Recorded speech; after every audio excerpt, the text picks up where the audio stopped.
অনেক কথা হয়েছে, কালকে ঘটনা একটু খুলে বলা দরকার। কালকে ছাত্রদল কি পরিকল্পনা ছিল, কতটুকু পেরেছে আপনার কাছে ক্লিয়ার করা দরকার। এখানে ছাত্রদল গতকালকে সশস্ত্র হামলা করার পর যখন আমরা প্রশাসনকে ইনফর্ম করলাম যে আপনারা শিক্ষার্থীদেরকে উদ্ধার করেন, আপনারা শিক্ষার্থীদেরকে নিরাপদ পরিবেশ দিতে নিশ্চিত করেন, প্রশাসন বাইরে নীরব ভূমিকা ছিল, সাংবাদিকদেরকে ঢুকতে দেওয়া হয় নাই। রুমে রুমে যে সশস্ত্র হামলা করে শিক্ষার্থীদেরকে আহত করেছে, শেষ পর্যন্ত ঘটনা চাপা দেওয়ার জন্য তারা একটা পরিকল্পনা করলো কি একজন শিক্ষার্থীকে টার্গেট করলো, হিন্দু শিক্ষার্থী, তাকে ধরে রক কেটে দেবে, রক কেটে দিয়ে তারপর সাংবাদিকদেরকে নিয়ে এসে ঘটনা চাপাবে যে শিবির রক কাটছে অমুক শিক্ষার্থীর, এই ঘটনার নাটক মঞ্চায়ন করবে। যে আওয়ামী লীগের গত 15 বছর আমরা দেখেছি যে চারপাশ ঘেরাও করে গল্প সাজানো হয়, গল্প সাজানোর 3-4 ঘন্টা পরে মিলিয়ে ঢুকতে দেওয়া হয়, সেম হুবহু ঘটনা ছাত্ররা তাকে ফলো করার চেষ্টা করেছে। ভাগ্য ভালো তাদের ঘটনা নষ্ট করে দেওয়ার জন্য শিক্ষার্থী বা ছাদ থেকে দ্বিতীয় তলা থেকে লাভ উঠায়, আপনি তার পা ভেঙে যায়, তার সেই ভিকটিম হওয়া থেকে বেঁচে যায়, কিন্তু আমরা জানতে পারি তাদের সে পরিকল্পনাটা। এরপর আমরা প্রশাসনকে ইনফর্ম করে আপনারা একটু যান, পুলিশকে একটু ঢুকতে দেন, পুলিশ আপনারা একটু যান, সাংবাদিকরা যাক, সাংবাদিকরা। যুক্তরাষ্ট্রের 1 নম্বর জিম চেইন গোল্ড জিম এখন আবারও বাংলাদেশে। বসুন্ধরা আবাসিক এলাকা ও বসুন্ধরা সিটি শপিং মলে দেখে দেওয়া হয়নি।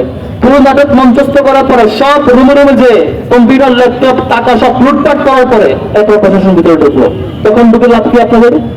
এরপরে পরিকল্পনা করলো এবার তারা তাদের ব্যবহৃত অস্ত্র শিক্ষার্থীদের রুমে রুমে রাখবে, শিক্ষার্থীদের বেডে বেডে রাখবে, শিক্ষার্থীদের লাগেজে রাখবে, রেখে তারা দেখাবে সাংবাদিকদেরকে এই হচ্ছে অমুক অমুক রুমে অস্ত্র ছিল। তাহলে এতক্ষণ ঢুকতে দেন নাই কেন?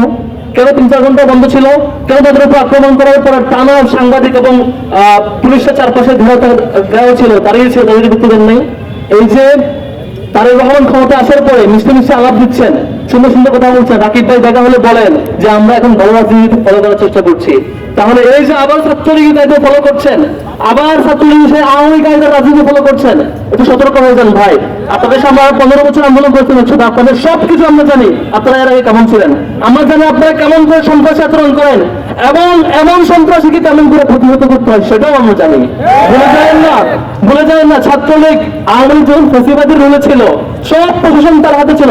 ছাত্রলীগ মনে করছে শিক্ষার্থীদের আক্রমণ করে অনেক কিছু করে ফেলবে, তারা আমাদের নারী শিক্ষার্থীদেরও আক্রমণ করেছিল, হিন্দু শিক্ষার্থীদেরও আক্রমণ করেছিল, সাধারণ শিক্ষার্থীদেরও আক্রমণ করেছিল, শিবিরকে প্রশ্রয় দিয়েছিল, মনে করছিল তারা পারবে। ঢাকা বিশ্ববিদ্যালয় থেকে শুরু হয়েছে ছাত্রলীগের হল ছাড়া হওয়া, প্রত্যেকটা ক্যাম্পাসে 1 সপ্তাহের মধ্যে হল ছাড়া এবং ক্যাম্পাস ছাড়া হয়েছিল। এই পরিমাণে আপনারা ভুলে যাবেন না ছাত্রদলের ভাইরা, আপনারা 15 বছর মজলুম ছিলেন।